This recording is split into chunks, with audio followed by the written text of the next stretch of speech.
ஆகவே சனாதன கும்பலின் அஜெண்டா என்பது, இந்துத்துவ அஜெண்டா என்பது உண்மையிலேயே இந்துக்களின் நலன்களுக்குரியதல்ல.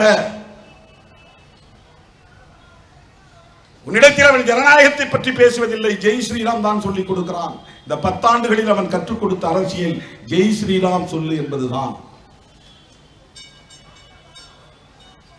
பட்டா இல்லாதவர்களுக்கு பட்டா வழங்கவோ, வீடு இல்லாதவர்களுக்கு வீடு கட்டவோ, நிலம் இல்லாதவர்களுக்கு நிலம் வழங்கவோ, வேலை இல்லாதவர்களுக்கு வேலை வழங்கவோ, விலைவாசி உயர்வை கட்டுப்படுத்தவோ, பணத்தின் மதிப்பை உயர்த்தவோ, கல்வியை மேம்படுத்தவோ, சுகாதாரத்தை மேம்படுத்தவோ எந்த முனைப்பையும் இந்த ஆட்சியாளர்கள் மேற்கொள்ளவில்லை.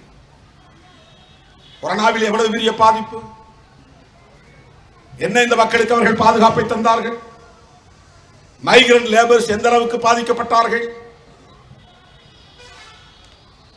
தட்டு எடுத்து அடிங்கன்னு சொல்றார் ஒரு பிரதமர். கொரோனா ஓடிடுமா? தட்டு எடுத்துக்கிட்டு அடிங்க, கொரோனா ஓடிடும். இப்படிப்பட்ட மூடர்களின் கைகளில் இந்த நாடு, அறிவியல் அறிவே இல்லாத சங்கிகளின் கைகளில் இந்த நாடு சிக்கிக் கொண்டிருக்கிறது.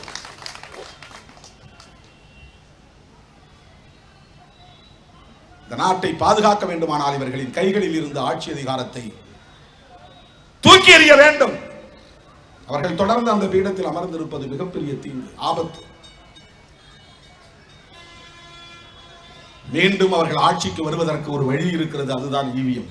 அது மிகப்பெரிய ஆபத்து.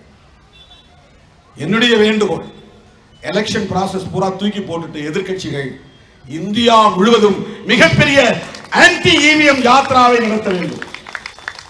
ராகுல் காந்தி அவர்கள் நியாய யாத்ரா என்பதை கூட ஈவிஎம் எதிர்ப்பு பயணம் என்ற இந்த பயணத்தை மாற்ற வேண்டும். இந்த கருப்பொருள் மாற வேண்டும்.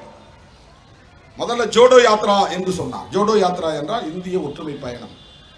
இப்ப பாரத் நியாய யாத்ரா, பாரத் ஜோடோ நியாய யாத்ரா. நியாயம்னா நீதி, நீதி பயணம். வடமொழியில் நியாயம்னா தமிழ்ல நாம சொல்ற நீதி என்று. ரொம்ப பொதுவா இருக்கு, ரொம்ப வேகா இருக்கு, ரொம்ப போக்கஸ்டா வரணும், ஸ்பெசிபிக்கா வரணும். ராகுல் காந்தி அவர்கள் இந்த யாத்திரையை அவர் தொடரட்டும். ஆனால் இது ஈவிஎம்க்கு எதிரான பயணம் என்று அவர் அறிவிக்க வேண்டும். தேர்தல் ஆணையத்திற்கு நெருக்கடி தர வேண்டும். மார்ச் 12ஆம் தேதி அல்லது 13ஆம் தேதி எலெக்ஷன் நோட்டிபிகேஷன் வர இருக்கிறது. இந்த 12 நாட்களுக்குள்ளாக நாம் மிகப்பெரிய வெகுமக்கள் இயக்கத்தை எடுத்தாக வேண்டும். இதனுடைய பணிவான வேண்டுகோள், இது அறிவுரை அல்ல, வேண்டுகோள். இந்நேரம் இது வெடித்திருக்க வேண்டும். தேசிய அளவில் சாதாரண மக்கள் போராடி கொண்டிருக்கிறார்கள். நம்ம ஊர் நந்தினி ஆனந்தன் இதற்காக ஒரு பயணத்தை மேற்கொண்டு போய் கொண்டிருக்கிறார். ஒரு சிறிய பெண்மணி, அக்காவும் தங்கையும் போய் கொண்டிருக்கிறார்கள். எதிர்க்கட்சிகள் அனைத்தும் ஒன்று சேர வேண்டும். மின்னணு வாக்குப்பதிவு எந்திரத்தோடு ஒப்புகை சீட்டை 100 விழுக்காடு இணைக்க வேண்டும். அதில் தில்லுமுள்ளு நடக்காது என்பதை உறுதிப்படுத்த வேண்டும்.